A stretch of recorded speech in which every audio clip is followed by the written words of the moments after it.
Hello student, कैसे हैं आप लोग। उम्मीद है कि आप लोग बहुत ही अच्छे होंगे और आप लोग का पढ़ाई भी बहुत ही अच्छा चल रहा होगा।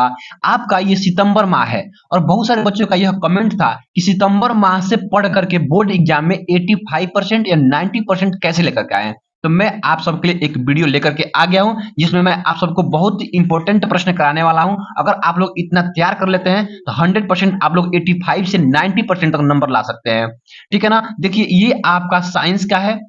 तो साइंस में सबसे पहले मैं आप सबको इस वीडियो में रसायन विज्ञान यानी कि केमिस्ट्री से बहुत ही मोस्ट इंपोर्टेंट प्रश्न कराने वाला हूं जो कि हर साल पेपर में आता है। अगर आप लोग इतना कर लेते हैं तो यकीन मानिए आप लोग बहुत ही अच्छा नंबर लेकर के आने वाले हैं। चलिए हम लोग वीडियो को स्टार्ट करते हैं। देखिए, सबसे पहले यहाँ पे देखिए पहला क्वेश्चन है कि संयोजन तथा वियोजन अभिक्रिया। और देखिए ये पूछा गया है 2013 में, 2015 में, 2017, 18, 19, 20, 22, 23, 24, 25, यानी देखिए लगातार सालों में यह क्वेश्चन रिपीट किया है। ठीक है ना। तो ऐसे ही प्रश्न आपको मिलेंगे बोर्ड एग्जाम में भी। देखिए कैसे लिखेंगे। सबसे पहले यहाँ पे आप लिखिएगा हेडिंग में संयोजन अभिक्रिया। क्या है कि वह रासायनिक अभिक्रिया जिसमें दो या दो से अधिक पदार्थ मिलकर एक नया एकल पदार्थ बनाते हैं, यानी कि ऐसी अभिक्रिया जिसमें दो पदार्थ मिलकर के एक नया पदार्थ का निर्माण करते हैं, उस अभिक्रिया को हम लोग क्या बोलते हैं, रसायन संयोजन अभिक्रिया बोलते हैं। देखिए कैसे, उदाहरण में देख लीजिए। उदाहरण क्या है, देखिए जब हाइड्रोजन यानी H2 और ऑक्सीजन O2 मिलकर जल H2O बनाते हैं। जैसे मान लीजिए हाइड्रोजन एक अलग पदार्थ है और ऑक्सीजन एक अलग पदार्थ है, दोनों मिलकर के आपका जल बना दिए तो एक नया पदार्थ बन गया, यानी कि दो पदार्थ मिलकर के एक नया पदार्थ बना दिए तो इस अभिक्रिया को क्या बोलेंगे, संयोजन अभिक्रिया। ठीक है ना। ठीक है, तो आप लोग इसको ऐसे लिखेंगे। आगे देखिए, अब देखेंगे हम लोग वियोजन अभिक्रिया। तो इसमें क्या है, देखिए ये लिखा गया है कि वह प्रक्रिया है जिसमें एकल पदार्थ यानी एकल यौगिक टूटकर दो या दो से अधिक सरल पदार्थों में बनता है। ये दोनों अभिक्रियाएं एक दूसरे के विपरीत होते हैं। जहां संयोजन में पदार्थ जुड़ते हैं वहीं वियोजन में क्या होता है, वे टूटते हैं। देखिए जैसे संयोजन में दो पदार्थ मिलकर के एक पदार्थ बनाता, जस्ट इसके उल्टा वियोजन में क्या होगा कि एकल पदार्थ रहेगा और वह आपस में टूट करके दो या दो से अधिक पदार्थों में विभक्त हो जाएगा। जैसे देखिए यहाँ पे उदाहरण में, जब जल लिखा गया है, जब जल विद्युत अपघटन द्वारा हाइड्रोजन और ऑक्सीजन में टूटता है। जैसे देखिए H2H2O है, इसको जब हम विद्युत अपघटन ताप देंगे तो क्या होगा, यह H2 और ऑक्सीजन O2 में यह बदल जाएगा, टूट जाएगा। देखिए यहाँ पे क्या है, यह एकल अभिक्रिया है यानी एकल यौगिक है, यह टूट गया दो से दो यौगिकों में, तो यह क्या कहलाएगा आपका वियोजन अभिक्रिया। यहाँ लिखा है यहाँ जल के दो तत्वों में टूट गए, कौन कौन, एक ऑक्सीजन और एक हाइड्रोजन। ठीक है, तो ये आप लोग इसको ऐसे लिखेंगे, संयोजन अभिक्रिया और वियोजन अभिक्रिया। आगे देखते हैं। देखिए आप लोग वीडियो के अंत तक बने रहिएगा, आज बहुत ही इंपॉर्टेंट प्रश्न मैं आप सबको कराने वाला हूं। ठीक है, अब देखिए दूसरा प्रश्न क्या है, ऊष्माक्षेपी तथा ऊष्माशोषी अभिक्रिया। ये क्या होता है जी। देखिए ये 2013, 15, 17, 18, 19, 20, 22, 23, 24 में पूछा गया है। ठीक है, तो ये देखिए ऊष्माक्षेपी अभिक्रिया क्या होता है, वह रासायनिक अभिक्रिया जिसमें अभिक्रिया के दौरान ऊष्मा ऊर्जा मुक्त होती है, मतलब निकलती है, उसे जिससे परिवेश का तापमान बढ़ता है, इसके विपरीत। देखिए कैसे लिखेंगे यहाँ पे, उदाहरण में क्या, हाइड्रोजन का जलना। हाइड्रोजन का जलना, जब हाइड्रोजन जलता है तो आपका ऊष्मा निकलता है। या कार्बन का ऑक्सीजन से अभिक्रिया करके कार्बन डाइऑक्साइड बना। ठीक है, ये बनना। या श्वसन क्रिया जिसमें ऊर्जा मुक्त होती है, जिसमें ऊर्जा निकलती है। ठीक है ना, तो ये सभी क्या है, ऊष्मा क्षेपी अभिक्रिया के उदाहरण है। आगे देखिए यहाँ पे ऊष्माशोषी अभिक्रिया। ऊष्माशोषी अभिक्रिया क्या होता है कि वह अभिक्रिया जिसमें अभिक्रिया के लिए परिवेश से ऊर्जा अवशोषित होती है, जिससे परिवेश का तापमान घट जाता है। जैसे उदाहरण में देखिए, अगले पेज पे मैं आप सबको बताता हूं इसका उदाहरण क्या होगा। जैसे देखिए ये उदाहरण, उदाहरण क्या है जी, देखिए उदाहरण है आपका कि अमोनियम नाइट्रेट का पानी में घुलना। जब अमोनियम नाइट्रेट पानी में घुलता है तो ऊर्जा देना पड़ता है। ठीक है ना। और पर दूसरा नंबर है आपका कि प्रतिक्रिया मिश्रण का तापमान घटना। जो प्रतिक्रिया मिश्रण है उसका तापमान घट जाता है क्योंकि उस ऊष्मा का करता है, अवशोषित करता है, इसलिए सभी क्या है, ऊष्मा शोषी अभिक्रिया के उदाहरण है। ठीक है, अब देखिए क्वेश्चन नंबर तीसरा। क्वेश्चन नंबर आपका तीसरा है कि रेटास कौमा अपचयन तथा अपचयन यानी उपचयन अभिक्रिया क्या है। ये भी आपको पूछा गया है। देखिए बहुत सारे ईयर में यह पूछा गया है। देखिए सबसे पहले देखेंगे रेटाक्स अभिक्रिया।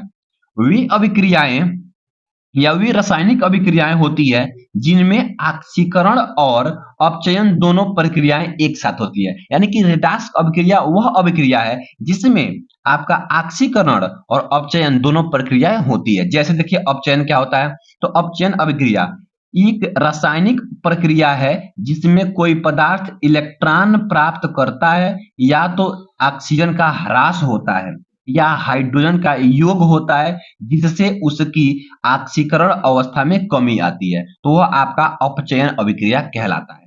तो देखिए इसका उदाहरण क्या है जी, उदाहरण क्या है कि कॉपर ऑक्साइड का अपचयन कॉपर ऑक्साइड से कार्बन में बदलना अपचयन है, क्योंकि इस प्रक्रिया में ऑक्सीजन का ह्रास हो रहा है। ठीक है ना।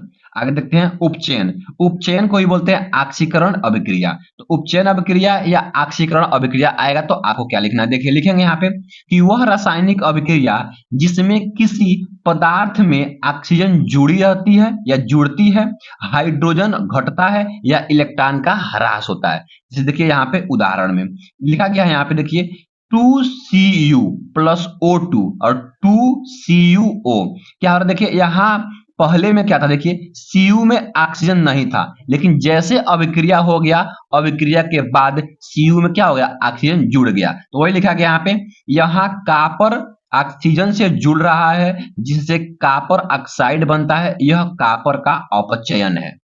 तो ये आपका उदाहरण हो जाएगा।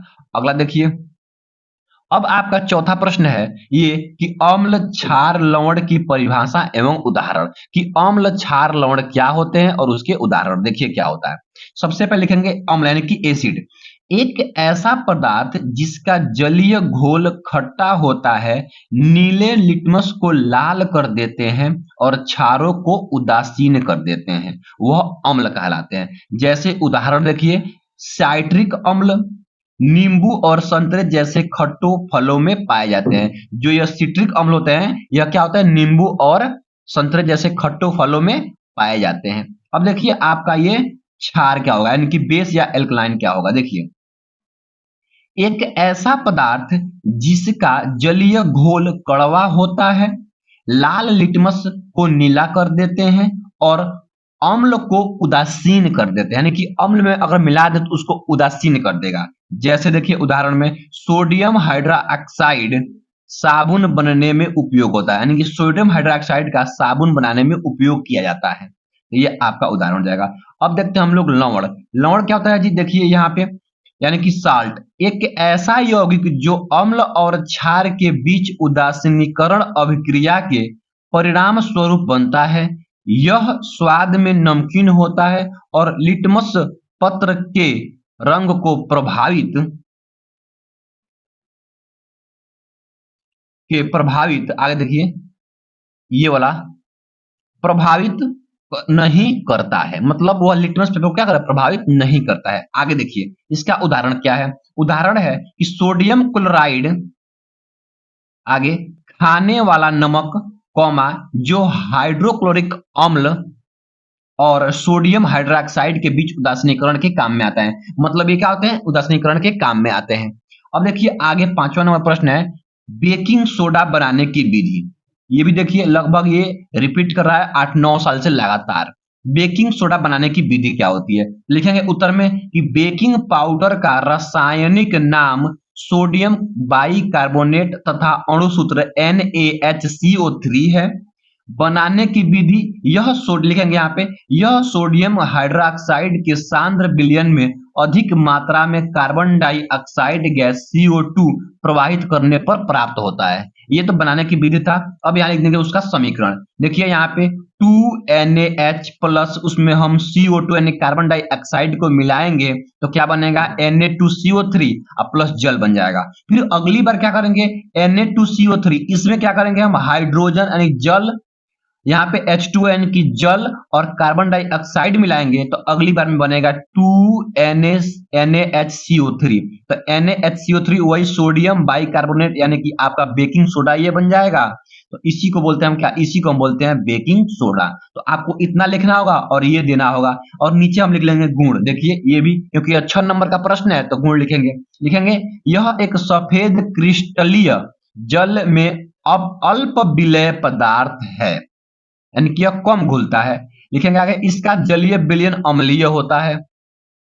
तीसरा लिखेंगे, इसको गर्म करने पर यह सोडियम कार्बोनेट यानी कि धावन सोडा में टूट जाता है तथा कार्बन डाइऑक्साइड CO2 गैस निकलती है। जैसे देखिए ये वाला है 2NaHCO3 को जब हम लोग क्या करेंगे जी, इसको हम तोड़ेंगे तो Na2CO3 प्लस जल प्लस CO2 में बदलेगा।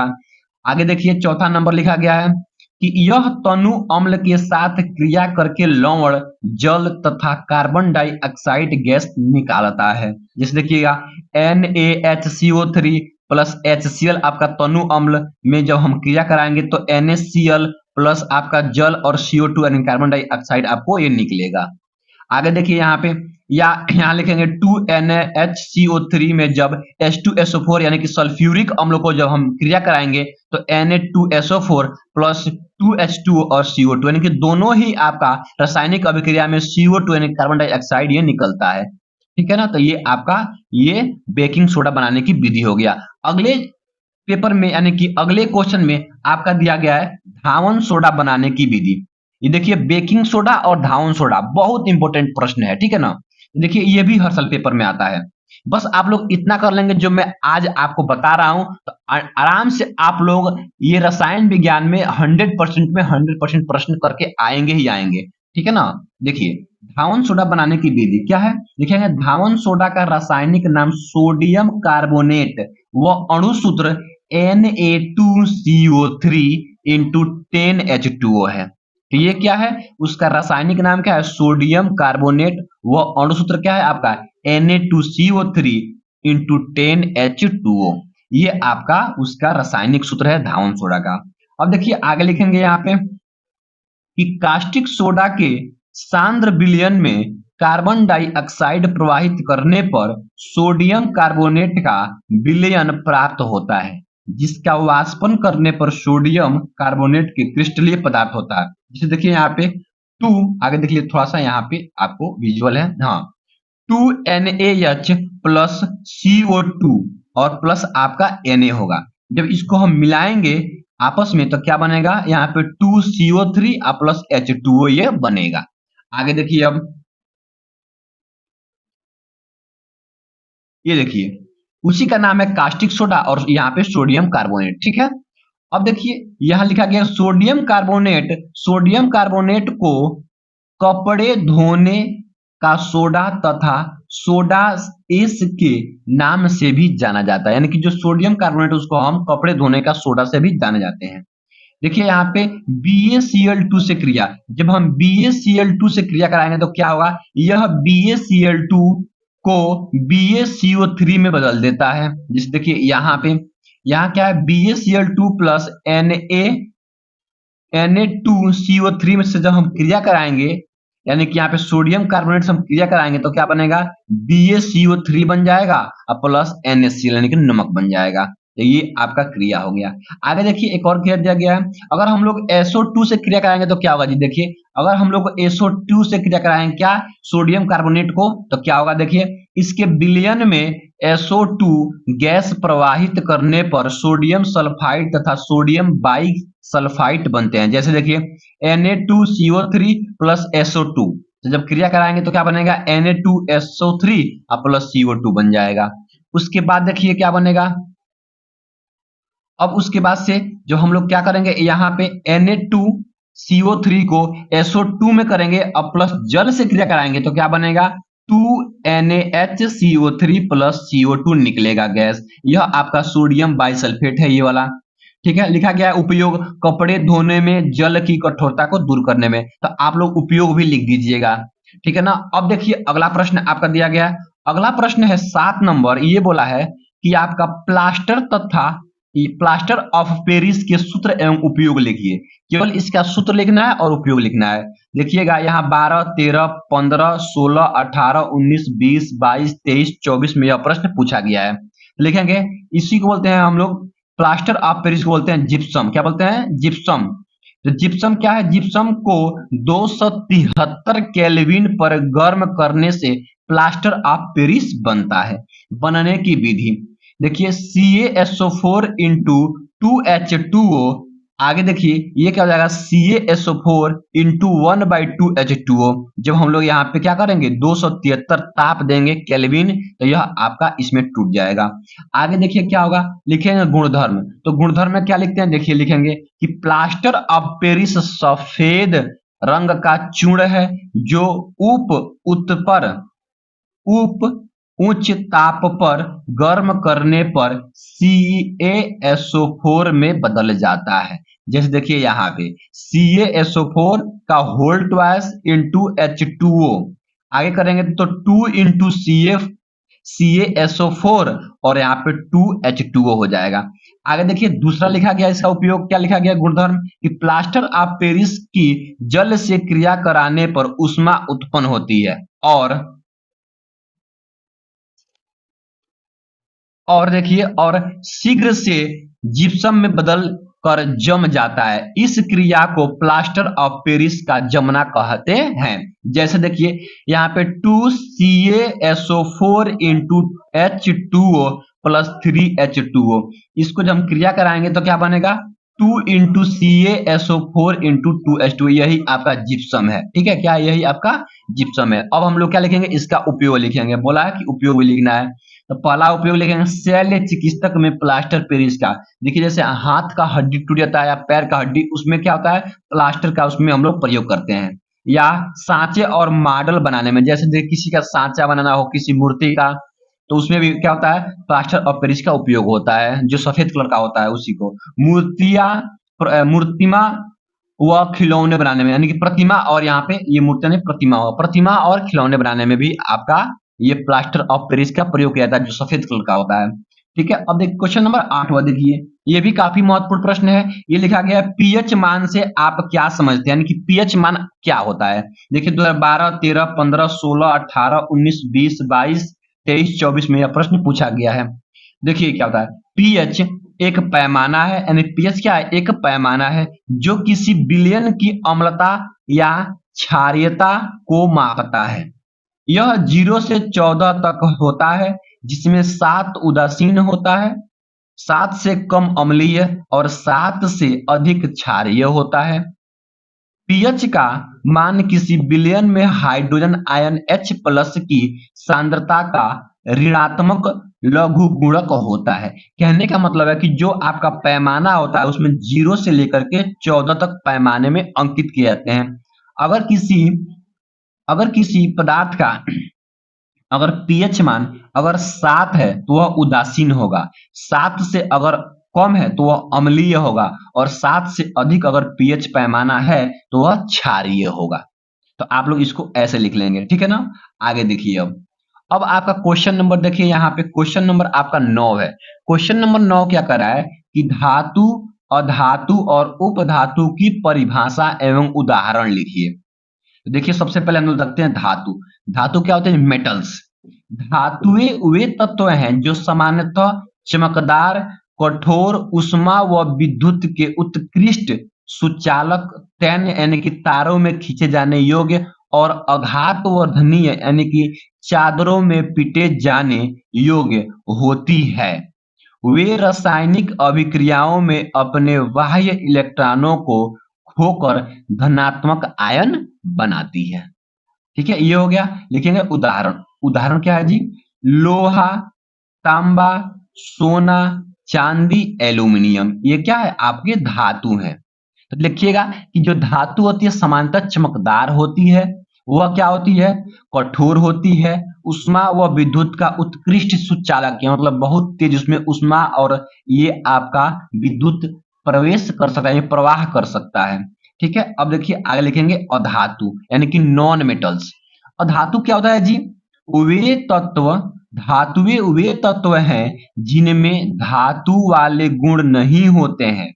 मतलब अधातु में धातु का गुण नहीं होता है, तो क्या होता है, ये प्राय सुस्त, भंगुर मतलब आसानी से टूटने वाली, और ऊष्मा व विद्युत की कुचालक, यानी कि जो आपका अधातु होता है वह उसमें ऊष्मा का चालन नहीं होता है।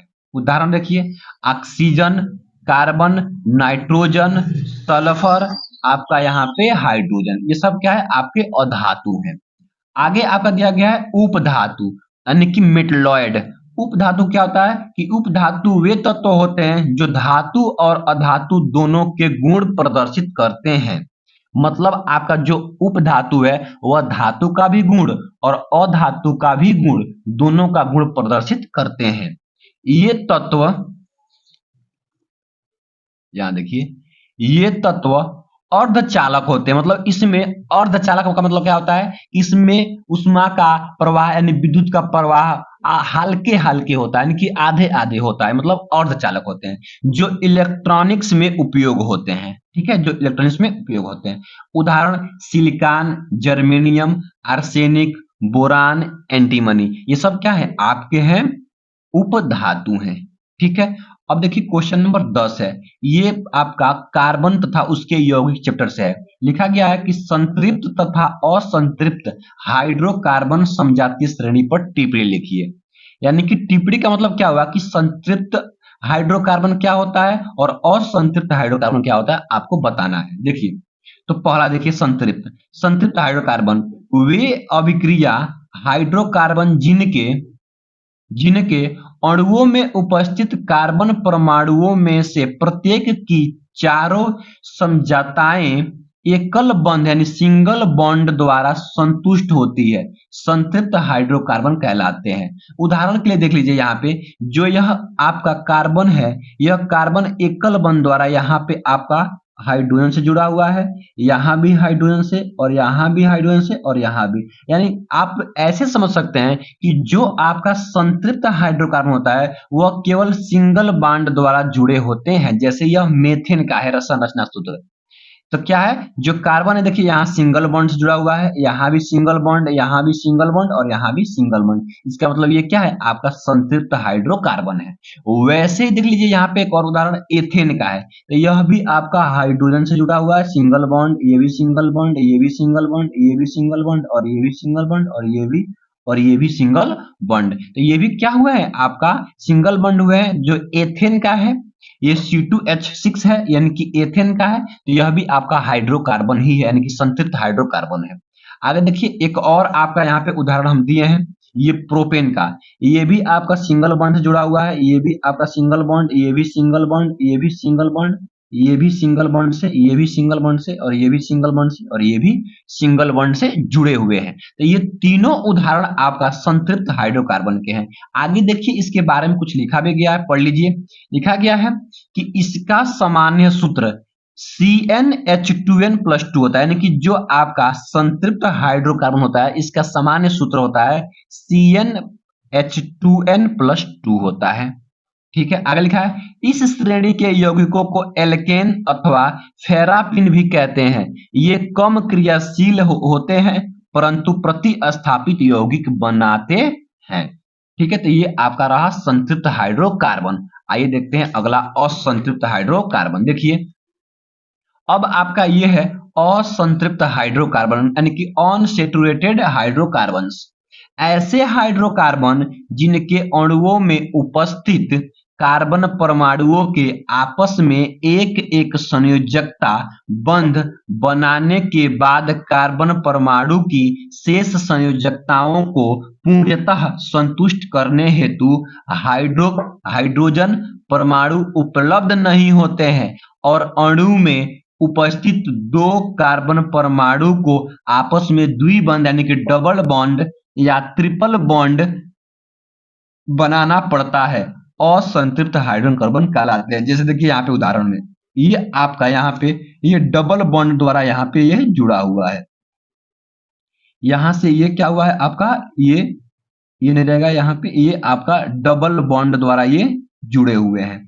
तो ये क्या कहलाएंगे आपका, ये कहलाएंगे असंतृप्त हाइड्रोकार्बन। ठीक है, अब देखिए क्वेश्चन अगला क्वेश्चन है कि खनिज तथा अयस्क में अंतर बताएं।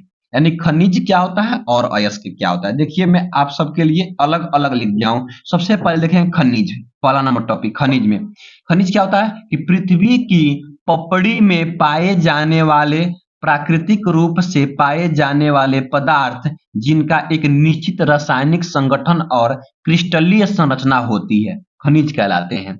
और पहला अयस्क देखेंगे, ऐसे हम आपको 5 लिखवा दिया हूं। देखिए अयस्क में पहला, विशेष खनिजों का वह सांद्रण है जिससे धातु या अन्य मूल्यवान तत्व आर्थिक रूप से निकाले जाते हैं, तो ये आपके अयस्क कहलाते हैं। और देख खनिज में दूसरा आपका यहाँ पे अंतर कि इसमें धातु या अन्य तत्व मौजूद हो सकते हैं लेकिन उनकी सांद्रता कम या ज्यादा हो सकती है। अब देखिए दूसरा नंबर अयस्क में, ये क्या है, अयस्कों में धातु की सांद्रता इतनी अधिक होती है कि उसका निष्कर्षण लाभदायक और आसान होता है, तो ये आपका अयस्क थे। अब देखिए खनिज में तीसरा, खनिज क्या है, पृथ्वी में पाए जाने वाले सभी खनिजों का एक बड़ा समूह है। उसके बाद देखिए अयस्क में तीसरा, अयस्क खनिजों का एक विशिष्ट प्रकार है, यानी सभी अयस्क अनिवार्य रूप से खनिज होते हैं। अब देखिए खनिज में चौथा नंबर देखिए क्या है, इनका उपयोग विभिन्न औद्योगिक उद्योगों में किया जाता है लेकिन सीधे धातु निष्कर्षण के लिए कम। आगे अयस्क देखिए चौथा नंबर, अयस्कों का उपयोग मुख्य रूप से धातु निष्कर्षण के लिए कच्चे मालों के रूप में किया जाता है, ठीक है ना, तो कच्चे मालों के रूप में किया जाता है। अब देखिए खनिज में पांचवा बक्साइड, यानी उदाहरण है बक्साइड, कापर पैराराइट, जिप्सम और कार्ड्स खनिज के उदाहरण है। उसके बाद देखिए यहाँ पे ये अयस्क बक्साइड एल्यूमिनियम का अयस्क और कापर पैराराइट तांबे का अयस्क, ये क्या है, उदाहरण है अयस्क के। अब देखिए क्वेश्चन नंबर आपका 13, आईयूपीएसी नामकरण, बहुत ही इंपॉर्टेंट प्रश्न है आपके लिए, ये क्लास 10th में ये कई बार पेपर में आ चुका है। इसमें 1 नंबर वाला भी प्रश्न आता है और आपका लॉन्ग वाला भी प्रश्न आता है। आईयूपीएसी नामकरण देखिए 2014, 15, 16, 17, 18, 19 और 21 में यह पूछा गया प्रश्न है, लिखा गया यहाँ पे देखिए आईयूपीएसी नामकरण है जिसका अर्थ है इंटरनेशनल, देखिए इंटरनेशनल, आई से, यू से यूनियन, पी यहां से ऑफ, पी से प्योर, ए से आपका एंड और सी से आपका यहाँ पे हो जाएगा केमिस्ट्री, यानी कि हम बोलेंगे international union of pure and applied chemistry. Hindi बोलेंगे तो शुद्ध और अनुप्रस्थ रसायन विज्ञान का अंतरराष्ट्रीय संघ द्वारा रासायनिक कार्बनिक पदार्थों को व्यवस्थित रूप से नाम देने की एक विधि है। यह एक अंतरराष्ट्रीय स्तर पर मान्यता प्राप्त वाली प्रणाली है जिसका उपयोग कार्बन यौगिकों जैसे एल्केन, एल्कीन और एल्काइन को नाम देने के लिए किया जाता है। जैसे देखिए यहाँ पे आईयूपीएसी नामकरण क्यों महत्वपूर्ण है, देख लीजिए यहाँ लिखा गया, यह रासायनिक यौगिकों के लिए एक मानकीकृत नामकरण प्रणाली प्रदान करता है जिससे वैज्ञानिकों और शोधकर्ताओं के बीच स्पष्टता बनी रहती है। आगे, यह किसी यौगिक की संरचना जिसमें कार्बन श्रृंखला, प्रतिस्थापन और क्रियात्मक समूह शामिल होते हैं को व्यक्त करने में मदद करता है, यानी कि आईयूपीएसी जो नामकरण है इसको व्यक्त करने के लिए क्या करता है, मदद करता है। जैसे क्रियात्मक समूह, फंक्शनल ग्रुप है और यहाँ प्रतिस्थापन है, श्रृंखला है, संरचना है, इसको क्या करता है जी, व्यक्त करने के लिए करता है। आगे देखिए ये प्रश्न साबुनीकरण, ये बहुत ही इंपॉर्टेंट प्रश्न है क्योंकि साबुनीकरण पेपर में टिप्पणी लिखने के लिए आता ही है। तो साबुनीकरण देख लीजिए क्या होता है जी, लिखेंगे उच्च अणुभार वाले मोनोकार्बोनिक लीजिए अम्लों के सोडियम तथा पोटेशियम लवण साबुन कहलाते हैं। ये तेलों और वसाओं के तनु NaOH या KOH द्वारा जल अपघटन से प्राप्त किए जाते हैं। इस क्रिया को साबुनीकरण कहते हैं।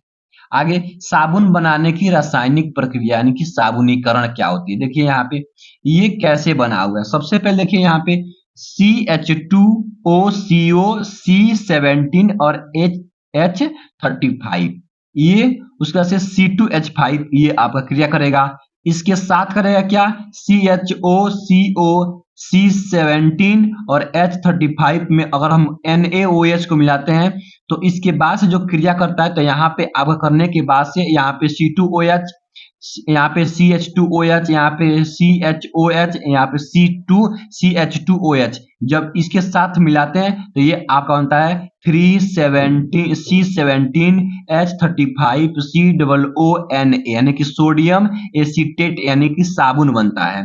ठीक है ना, तो ये आपका ऐसे आपका साबुनीकरण पर टिप्पणी आप लोग लिखेंगे। ठीक है, आगे देखिए लिखा गया एस्टीकरण अभिक्रिया पर टिप्पणी दी, यानी कि एस्टीकरण अभिक्रिया क्या होती है। चलिए देखते हैं कि एस्टीकरण अभिक्रिया क्या होती है। देखिए ये आपका एस्टीकरण अभिक्रिया लिखा गया कि जिस प्रकार अम्ल और क्षार की पारस्परिक अभिक्रिया से लवण 2018 मतलब 2018 में पेपर में पूछा गया था तथा जल बनते हैं, ठीक उसी प्रकार अम्ल तथा अल्कोहल की अभिक्रिया से 16-17 मतलब ये 16 में पूछा गया और 17 में पूछा गया है, एस्टर तथा जल बनते हैं। इस क्रिया को एस्टीकरण कहते हैं। मीकरण कार्बोक्लिज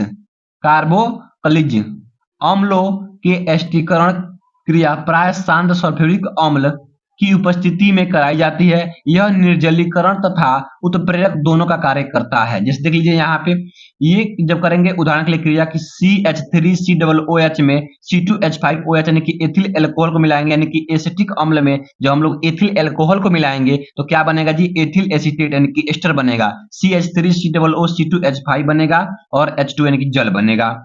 उसके बाद देखिए यहाँ पे एथिल एसीटेट यानी एस्टर अथवा एथिल एसीटेट के जल अपघटन का समीकरण क्या होगा, यहाँ पे CH3COO C2H5 प्लस H2O बनेगा, यानी कि यहाँ पे एथिल एसीटेट यानी कि एस्टर है यह। उसके बाद देखिए यहाँ पे एसीटेट अम्ल यानी कि एसिटिक अम्ल CH3COOH क्या है, एसिटिक अम्ल है, प्लस आपका C2H5OH यानी कि एथिल अल्कोहल बनेगा, इसको बोलते हैं शराब। ठीक है, आगे देखिए अब उपयोग क्या है, प्रयोगशाला में अभिकर्मक के रूप में उपयोग होता है। दूसरा कृत्रिम सिरका बनाने में, जो कृत्रिम सिरका बनता है उसमें भी आपका एथिल एसीटेट का क्या होता है, उपयोग होता है। आगे देखिए अब 16 नंबर प्रश्न, ये काफी महत्वपूर्ण है। मेंडलीव के आवर्त नियम पर टिप्पणी दें। जो मेंडलीव के आवर्त नियम है उस पर टिप्पणी लिखना है। देखिए कैसे लिखेंगे, सबसे पहले लिखेंगे मेंडलीव की आवर्त सारणी जो 1869 ईस्वी में रूसी रसायनज्ञ दिमित्री मेंडलीव द्वारा प्रस्तुत की गई थी, तत्वों के बढ़ते क्रम बढ़ते परमाणु द्रव्यमान के आधार पर व्यवस्थित किया गया है। यानी कि जो आवर्त सारणी था मेंडलीव का, उसमें तत्वों को इस प्रकार रखा गया था जिसके उनके परमाणु भार के बढ़ते हुए क्रम के रूप में रखा गया था। आगे, जिसमें क्षैतिज पंक्तियां आवर्त और ऊर्ध्वाधर स्तंभ समूह कहलाते हैं। इसकी मुख्य विशेषताएं थी तत्वों के गुणों की आवर्तिता, रिक्त स्थान छोड़ना जिससे नए तत्वों की भविष्यवाणी की जा सके, और गलत परमाणु भारों को ठीक करने में मदद करना।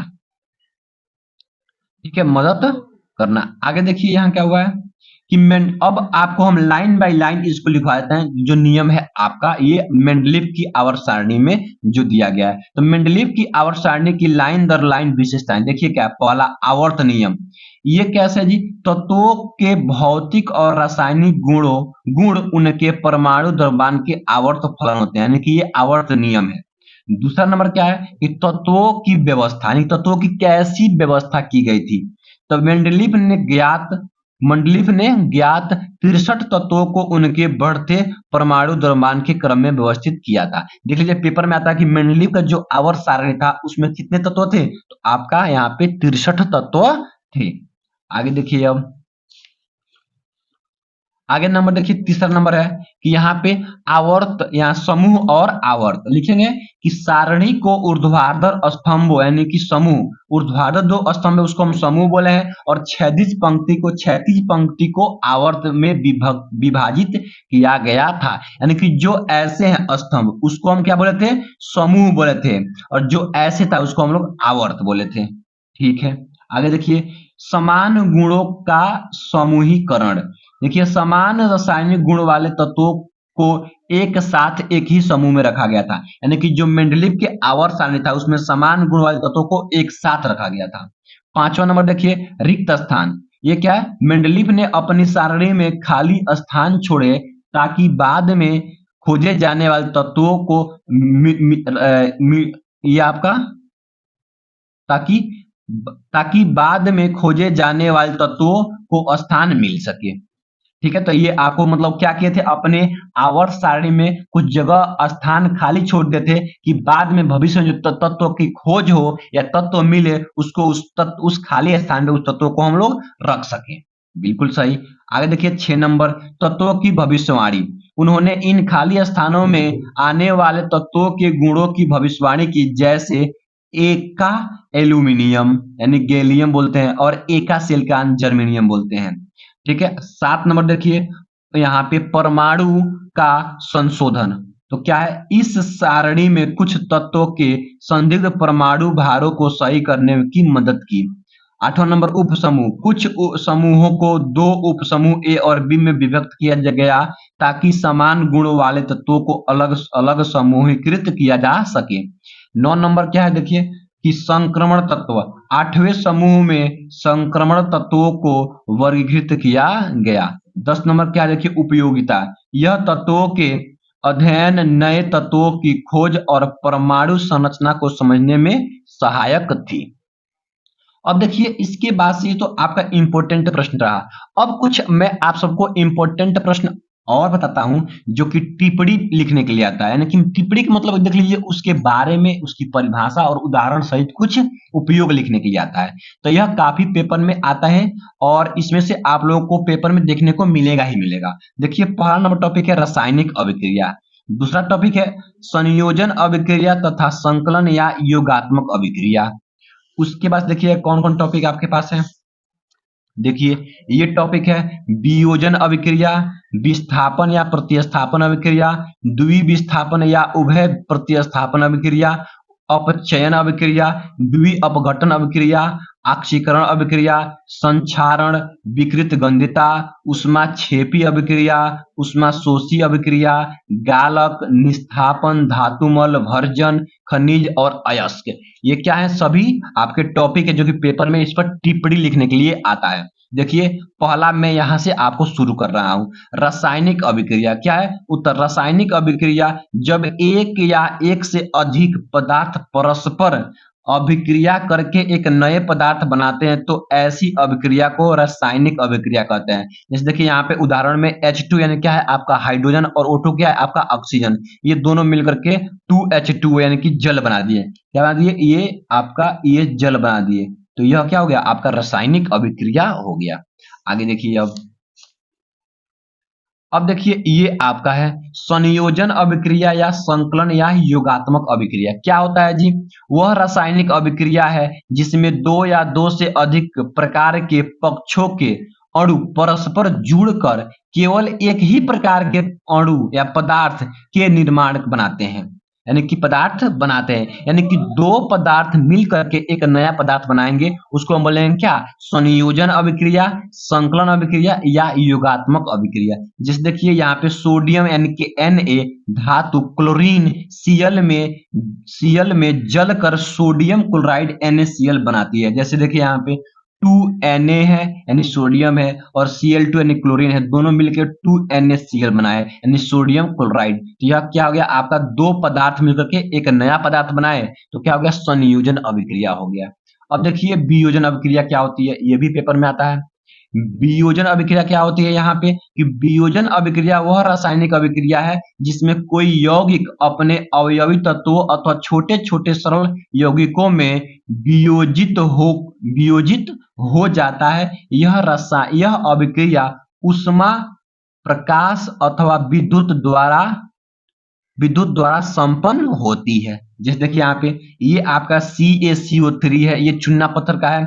इसको जो हम अभिक्रिया करते हैं ताप देते हैं तो क्या होता है, यह टूट जाता है। किसमें टूटता है, CaO प्लस CO2 यानी कार्बन डाइऑक्साइड, और ये कैल्शियम ऑक्साइड में क्या होता है, टूट जाता है। तो देखिए एक पदार्थ टूट करके दो पदार्थों में विभक्त हो गए तो क्या हो गया, यह आपका वियोजन अभिक्रिया कहलाया। आगे देखिए विस्थापन या प्रतिस्थापन अभिक्रिया। विस्थापन अभिक्रिया क्या होती है और प्रतिस्थापन अभिक्रिया क्या होता है, कि विस्थापन या प्रतिस्थापन अभिक्रिया वह रासायनिक अभिक्रिया है जिसमें किसी यौगिक के अणु के किसी एक परमाणु अथवा समूह मूलक के साथ पर कोई दूसरा परमाणु अथवा समूह यानी कि मूलक आ जाता है जैसे देखिए उदाहरण में मैं आप सबको समझाने का प्रयास करता हूँ ये। जैसे देखिए लोहा है यानी कि Fe, कॉपर सल्फेट CuSO4 विलयन में से कॉपर को विस्थापित करके स्वयं आ जाता है, फलस्वरूप फेरस सल्फेट तथा कॉपर बनते हैं। जैसे मान लीजिए ये आपका ये आयरन है, ठीक है, लोहा, यहाँ पे CuSO4 कॉपर सल्फेट है, जब क्रिया करेगा इसके साथ तो क्या होगा जी, देखिए देख लीजिए, मैं आप सबको एक थोड़ा सा एक कॉमेडी के टाइप में समझाता हूं। देखिए यहाँ पे CuSO4 क्या है, मान लेते हैं Cu आपका पति है और SO4 क्या है, पत्नी है। लेकिन यह जो बदमाश है क्या किया, इन दोनों के बीच में आ गया, इन दोनों के बीच में, और क्या किया, यहाँ से SO4 को यानी कि यहाँ पे पति को क्या किया, पति को इन्होंने इससे तलाक दिवा दिया। क्या किया, इसे तलाक दिया दिया और इसके साथ यह शादी कर लिया। यानी अगले स्टेप में क्या होगा कि जो तुम्हारा SO4 होगा वह अलग हो जाएगा। क्या हो जाएगा, SO4 किसके साथ हो जाएगा, आपका Fe के साथ हो जाएगा, यानी कि FeSO4 बन जाएगा और Cu जो पति होंगे वह अलग हो जाएंगे। देखिए यहाँ पे क्या होगा, ये इसके साथ क्रिया कर, यानी कि आयरन CuSO4 से क्या किया, क्रिया किया। जब क्रिया करने के बाद से क्या हुआ, ये FeSO4 के साथ हो गया और Cu को अलग कर दिया, यानी इसको हम लोग लात मार दिया, ये SO4 ने तो इसको क्या कर लात मार दिया, मतलब ये विस्थापित हो गया। तो क्या होगा, ये आपका विस्थापन अभिक्रिया। तो ये आपका आयरन है, ये आपका कॉपर सल्फेट है और ये आपका फेरस सल्फेट है और ये आपका कॉपर है। अब देखिए अगला टॉपिक क्या है, अगला टॉपिक है द्विविस्थापन या उभय प्रतिस्थापन। अब देखिए यहाँ पे एक ही पदार्थ अलग हो रहा था, अब यहाँ पे दो पदार्थ अलग हो जाएंगे। देखिए कैसे,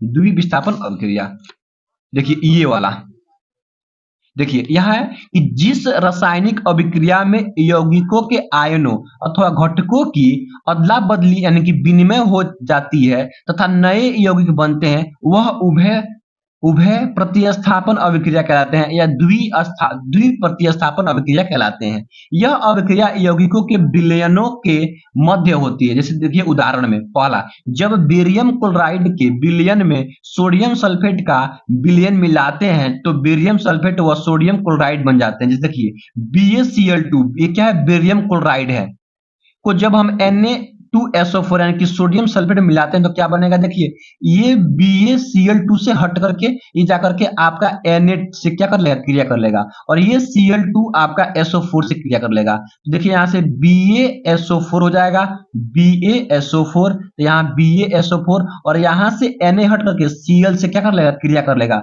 तो NaCl, तो NaCl आपका यहाँ हो जाएगा।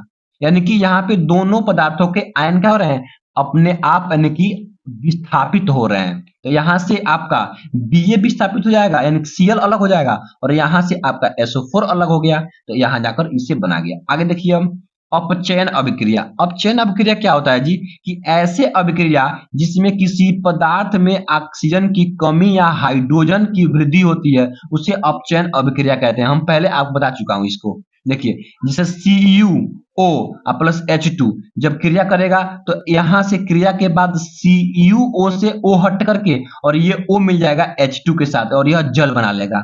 आगे देखिए लिखा गया है कि अभिक्रिया में कॉपर ऑक्साइड में ऑक्सीजन का ह्रास हो रहा है, अतः यह अपचायत हुआ। मतलब क्या हुआ, जो आपका Cu हुआ वह अपचायत हो गया।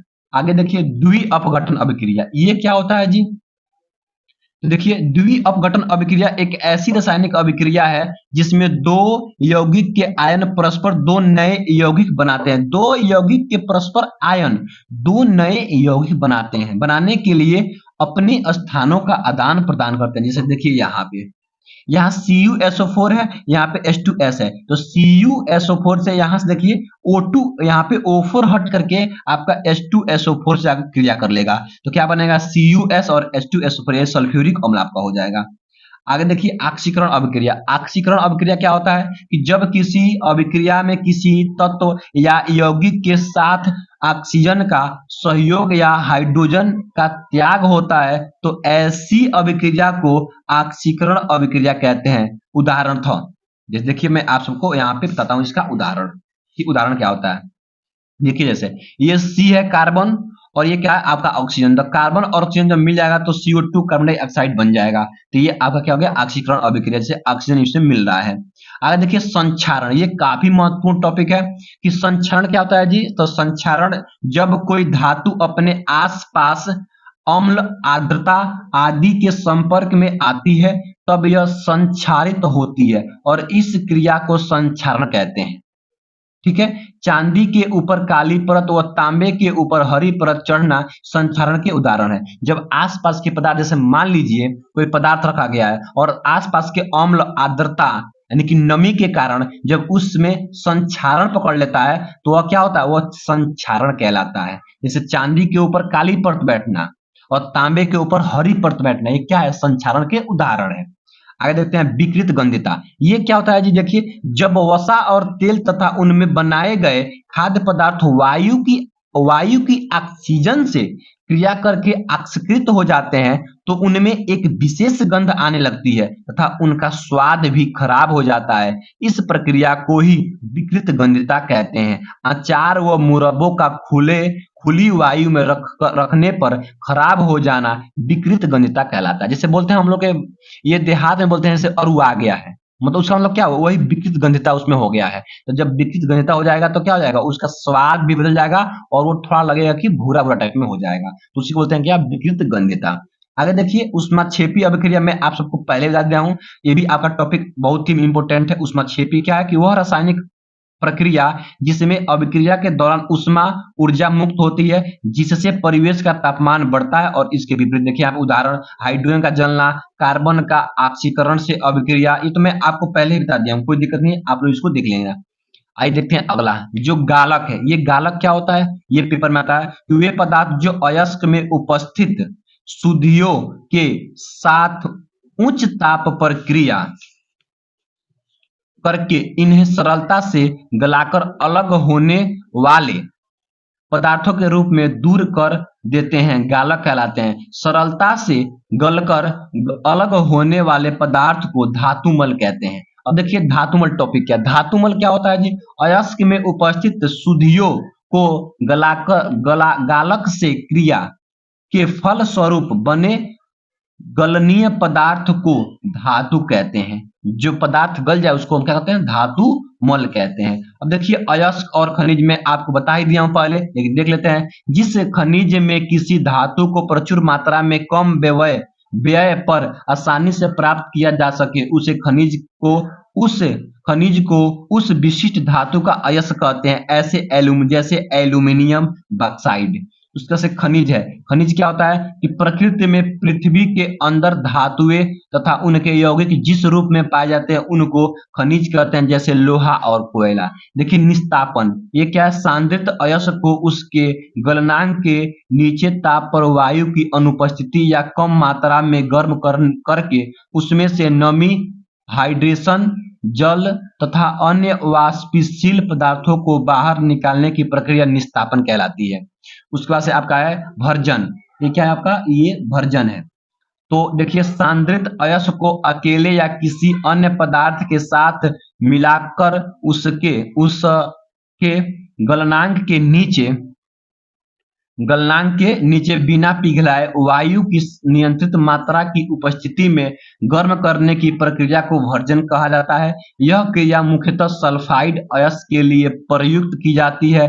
भर्जन तथा निस्तापन में केवल उतना ही अंतर होता है कि भर्जन निस्तापन की अपेक्षा कुछ अधिक ताप तथा वायु की नियंत्रित मात्रा की उपस्थिति में पूर्ण होती है। भर्जन क्रिया के द्वारा अयस्क आंशिक या पूर्ण रूप से ऑक्सीकृत हो जाता है तथा अयस्क में उपस्थित सल्फर, आर्सेनिक, एंटीमनी तथा आदि अशुद्धियां ऑक्सीकृत होकर वाष्पशील ऑक्साइडों के रूप में पृथक हो जाती है। भर्जन की प्रक्रिया को परिवर्तनीय भट्टी में कराते हैं।